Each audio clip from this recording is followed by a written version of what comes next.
حلقة النهاردة بتتكلم عن قصة عايز تقول عليها حقيقة، عايز تقول عليها خيال. أنا هسيب لك الأمر ليك أنت، بس خلينا نبدأ بالحقيقة وخيالك ياخدك زي ما أنت عايز.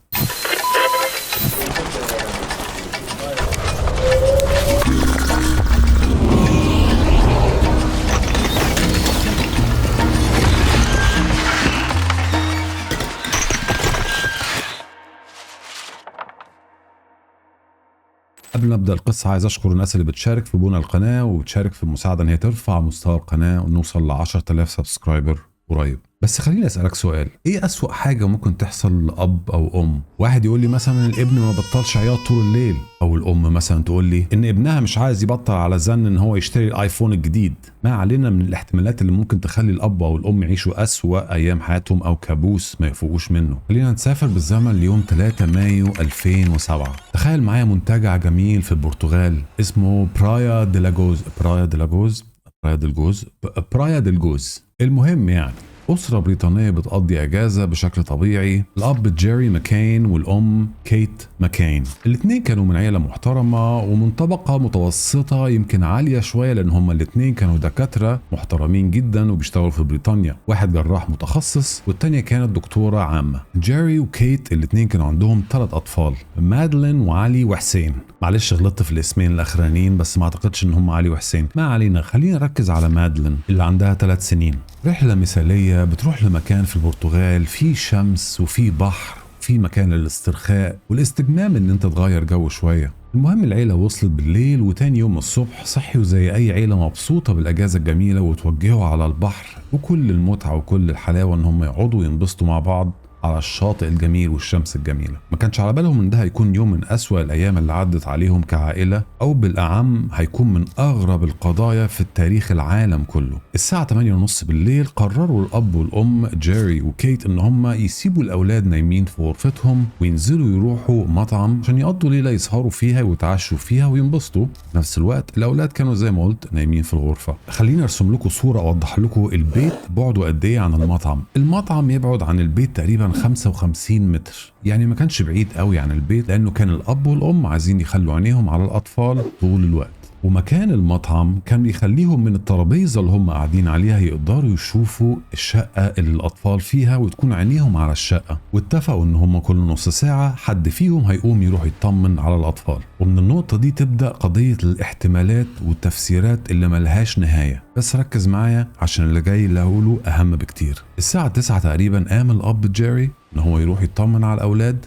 مفيش 55 متر، راح شافهم وكل حاجة تمام، الأولاد نايمين. ولما رجع على المطعم قامت الأم كيت الساعة 9:30 عشان تروح تبص وتطمن على الأولاد. فتحت الباب كيت ودخلت على غرفة النوم وشافت كل حاجة تمام. الساعة 10 بالليل من المطعم قامت الأم كيت مرة تانية عشان تروح تطمن على الأولاد وتشوف إن كل حاجة كويسة زي ما اتفقوا الأب والأم. فتحت باب الأوضة الأم كيت عشان تفاجأ وتصطدم بحاجة ما تخيلتش إن هي تحصل. مادلين مش موجودة في سريرها، كأنها اختفت تماما. بطبيعة الحال الأم بدأت تتفزع وتخرج وتجري في وسط المكان كله عشان تنده، وصوتها يعلى أكتر وأكتر وأكتر وتصرخ وتقول مادلين انت فين، مادلين انت فين، ولكن لا حياة لمن تنادي. صوت الأم وهي بتجري على المطعم بسرعة وفي نفس الوقت بتنادي على مادلين وبتزعق عشان تبلغ جوزها جيري باللي حصل. وبلغت كيت اللي حصل بالظبط. طبعا كانت مذعورة ولكن كان الوقت فات. طبعا الدنيا اتقلبت في المنتجع وفي البرتغال واتصلوا بالشرطة وبدأت عملية البحث والتدوير على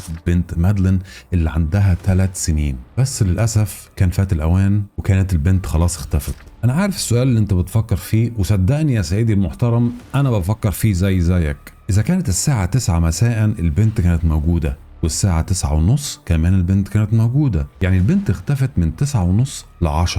ايه اللي كان ممكن يحصل في نص ساعة عشان اختفاء البنت دي يحصل، في حين ان كان الاب والام دايما مركزين ان هم كل نص ساعة يروحوا يطمنوا على اولادهم؟ واشمعنى مادلين؟ ليه مش علي وحسين او ايا كان اسمهم يعني؟ السؤال التاني اللي محيرني يا سيدي المحترم ومحيرك في نفس الوقت، مين اللي يخطف بنت زي مادلين وعشان ايه؟ ومين اللي عنده القدرة انه يخطف بنت عندها 3 سنين في نص ساعة بس؟ هل هي كانت خطة محكمة؟ هل هي كانت صدفة؟ هل هم مثلا اختاروا واحد من ال3 أولاد؟ هل عملوا مثلا كيلو بامية عشان يختاروا أي واحد وياخدوه خلاص؟ ولا كانوا عايزين مادلين بعينها؟ التحقيقات بدأت تاني يوم، والبرتغال خدت الموضوع ده بشكل جدي جدا، لأنه في نهاية الأمر ما تنساش إن الموضوع متعلق بالسياحة والناس اللي جايين من بلاد زي أمريكا وأوروبا وكل دول العالم. ولكن الشرطة كل ما توصل لدليل للأسف يطلع بدون فايدة، وبدأ الموضوع في خلال أيام يكون أكتر غموضا واستغراب الناس ان هم مش عارفين يوصلوا لاي اثر او اي حل. فاكر لما قلت لك في اول حلقه ان الموضوع هيكون فيه نظريات اختفاء كتير؟ هنا بدات نظريات الاختفاء. الشرطه البرتغاليه قدمت نظريات غريبه جدا ومختلفه جدا، ومن الناحيه الثانيه الصحافه البريطانيه ولعت نار، لأن الصحافة البريطانية بدأت تهاجم الحكومة البرتغالية وتتهم بصوابع الاتهام الحكومة البرتغالية بتساهلها وعدم السيطرة على بلدها، خاصة على السياح اللي نازلين في بلد زي دي. نظريات الشرطة البرتغالية بتقول إنه ما كانش فيه اهتمام كافي من الأب ومن الأم. في نظريات تانية كانت بتقول إنه الأب أو الأم هم كانوا السبب في اختفاء مادلين. وخد عندك بقى نظريات لحد آخر السنة، انت والكومنتس بتاعتك وريني في الكومنتس. ولكن في النهاية الصحافة البريطانية بدأت تهاجم الأب والأم واتهموهم هم ان هم كانوا مسؤولين عن اختفاء البنت واهمالهم مراقبتهم للأطفال. ولكن المشكلة هنا انه الحقيقة كانت دايما بتضيع في وسط التفاصيل. هل كان في أثر لمادلين؟ هل كان في أي خيط يمشوا وراه عشان يعرفوا بالظبط ايه سبب اللي حصل وحصل ازاي؟ ما كانش فيه أي أثر ولا أي دليل ولا أي حاجة تثبت أي حاجة على اختفاء البنت. النظريات دي موجودة لحد دلوقتي وهتفضل موجودة الله أعلم، ولحد النهاردة مادلين ما ظهرتش. القصة دي مش مجرد حادثة اختفاء، ده بقى لغز عالمي ابتدى ينتشر على كل مستوى العالم، سواء في أفريقيا وفي أوروبا وفي إنجلترا وفي كل حتة. ولكن عشان نعرف تفاصيل أكتر للجريمة اللي حصلت كان لازم نرجع لتقارير الشرطة البرتغالية والتحقيقات اللي حصلت في اليوم ده. مين كان المتهم القضية؟ هل كان الأب والأم؟ ولا هل كانوا أصدقاء الأب والأم؟ ولا هل هي مادلين تقدر تقوم تخرج لوحدها وتتوه في البرتغال؟ تفتكر بنت عندها 3 سنين تقدر تعمل كده؟ السؤال اللي محيرني كمان ايه النظريات اللي طلعت بعد كده اللي تحاول تفسر عن اختفاء مادلين؟ ولو شفت الانترنت وتصفحت على الانترنت هتلاقي النظريات مرعبة. زي ما بدأت في اول فيديو قلت لك النظريات المختلفة اللي كانت نظريات مرعبة، اول نظرية فيهم كانت نظرية المافيا البشرية. احد نظريات الشرطة البرتغالية الفذة ان هم بيقولوا ان المافيا البشرية هي اللي خطفت مادلين عشان يبيعوها في سوق البشر، خصوصا ان في الوقت ده كان في دايما بلاغات عن عصابات في جنوب أوروبا في بيع الأطفال. النظرية المرعبة التانية، ولو إني شايف إن هي مش بعيدة قوي عن الطبيعي للأسف، النظرية التانية للأسف هي نظرية البيدو، ودي حاجة أعتقد للأسف في الوضع الحالي في 2025 ما بقتش حاجة غريبة أو فذة. نظرية بتقول انه ناس كبار بيهتموا بالاطفال الصغيرين، واظن انت عارف الباقي. النظريه دي والتقارير دي بتقول ان كان في راجل بعينه في المنتجع ده كان شكله غريب ومريب جدا، وكان دايما المنتجع شاكك في تصرفات الراجل ده وممكن يكون هو السبب في اختفاء مادلين. النظريه الثالثه يا سيدي عشان ما اطولش عليك بتقول ان ده كان اختطاف مدبر عشان حد من الاسره هو اللي يعمل الموضوع ده.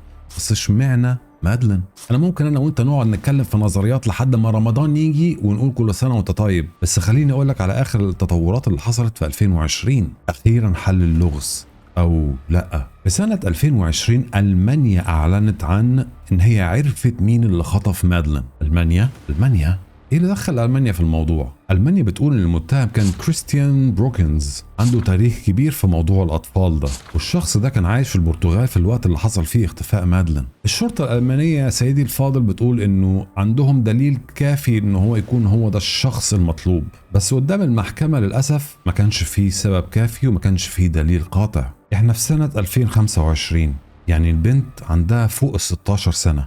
16 سنه؟ انا ما بعرفش في الحساب. المهم اللغز ده بقاله فوق ال 16 سنه. القضيه دي يا سيدي العزيز لسه مفتوحه، والاسره لسه بتدور على بنتهم بعد اكتر من 16 سنه. يعني البنت عندها دلوقتي فوق ال 20، ما اعرفش، فوق ال 20 سنه. مادلين ماكين اللي بقت رمز الاكبر لغز في التاريخ، هل فعلا الشخص الالماني هو اللي عمل الجريمه دي؟ هل الشرطه البرتغاليه كان ليها يد في الموضوع؟ لأساءة الشرطه البرتغاليه في تحقيقاتها. السيناريوهات ما بتخلصش والاحداث ما بتخلصش، والغموض في القصه دي ملوش نهايه. بس القضيه دي لحد دلوقتي لسه ما خلصتش وملفها مفتوح، والسؤال اللي بيطارد كل الناس لحد دلوقتي فين مادلين؟ احب اعرف رايكم عن القصه وفين راحت البنت. وممكن تكون ايه نظرياتكم عن الموضوع ده؟ اكتبوا لي في الكومنتس تحت، يمكن حد فيكم يلاقي مادلين او عنده دليل. المهم اشوفكم الحلقه الجايه.